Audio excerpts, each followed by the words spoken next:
Section 3, Unit 4, Saws and Cutoff Machines. Introduction, sawing raw stock material. First step in many operations. 4 types of sawing machines. Power hacksaws, bandsaws, abrasive cutoff saw, and cold saw. Power hacksaws. Power hacksaws, similar to hand hacksaw, less efficient than other machine saws because it does not cut continuously. Band sawing machines, most common machine saw type, continuous blade cuts constantly, and types horizontal and vertical.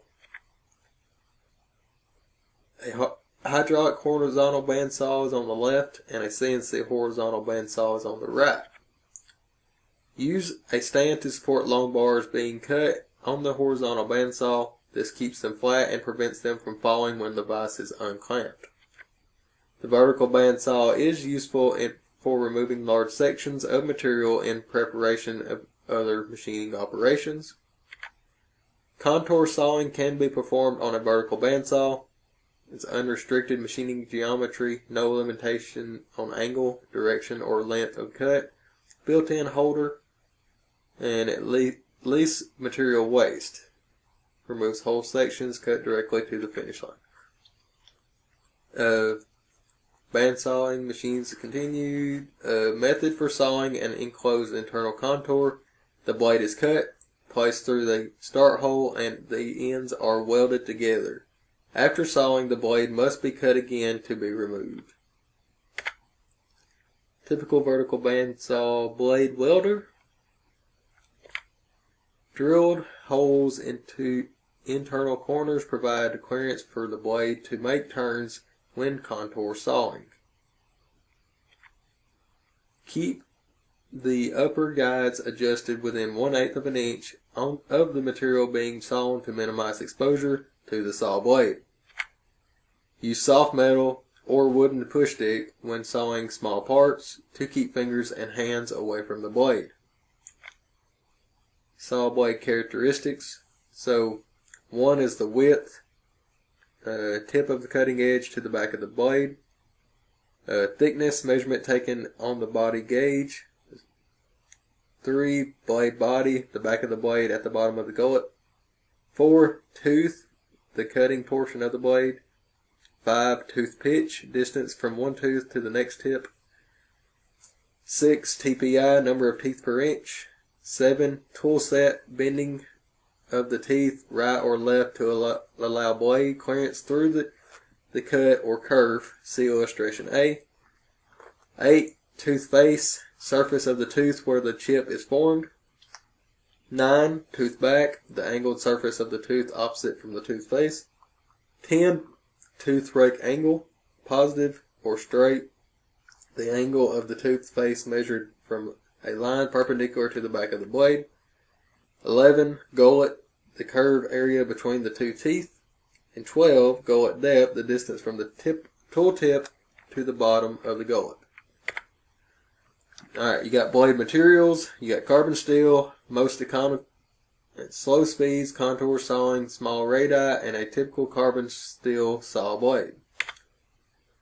Bimetal is high-speed steel teeth and carbon steel body with higher speeds, and a carbon tooth, carbon steel body, high speeds, a carbon tooth bandsaw blade is shown. Alright, the kerf is the slot produced by the sawing. The alternate raker and wavy set. So the top is alternating. The raker has a space in between. And then the wavy set is like that on bottom. Blade pitch. Always keep a minimum of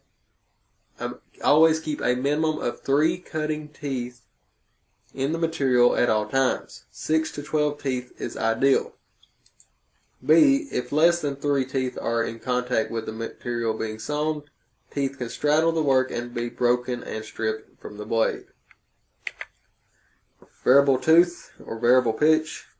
3.4.20, a variable pitch saw blade has teeth on different sides to help reduce teeth stripping and minimizing vibration cutting during or during cutting. Blade width shows you that the radius of each. The standard, skip, and hook tooth forms. So standard is at the top, then you got skip in the bottom, and then hook at the bottom.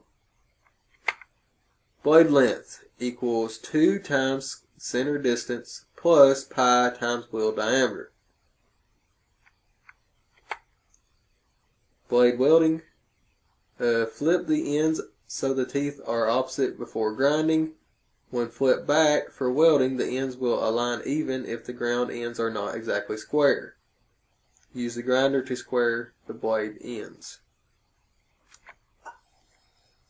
Selecting the proper weld, setting according to blade width. Clamp the blade in the welder jaws with the ends touching. Press and hold the welder lever to weld the blade. Unclamp the movable jaw before releasing the weld lever to avoid breaking the weld and damage the clamping jaws. A properly welded blade should have equal flash on both sides. Heat the blade to a dull red color to anneal it. Check the blade thickness at the weld using the thickness gauge. Blade mounting. Remove the existing blade. Loosen the blade by turning the tension crank. Tension the new blade. This gauge shows when the blade tension is correct. Notice 2 scales. The inner scale is for carbon blades. The outer scale is for bimetal blades. Here the tension is set for a 1/2 inch wide carbon steel blade. Guide installation. Proper guide installation. So it shows you there. That's your bearings and everything. Blade speed. Consult chart for speed based on material to be cut and blade material. Carbon bimetal or carbide teeth, and then you set speed. The speed controls of a typical vertical saw. The desired range is selected by shifting the lever. Here the transmission is the medium speed range. The speed control wheel is then turned until the desired speed is shown on the speed indicator. The speed on the saw is set at about 450 feet per minute because the transmission is in the medium speed range. Abrasive cutoff saw. Chop saw cuts hardened material, cuts with abrasive disc, generates dust, sparks, and heat. Metal cutting circular cold saws resemble chop saws but use metallic toothed blade. Lower blade speed, cuts cooler and more accurately.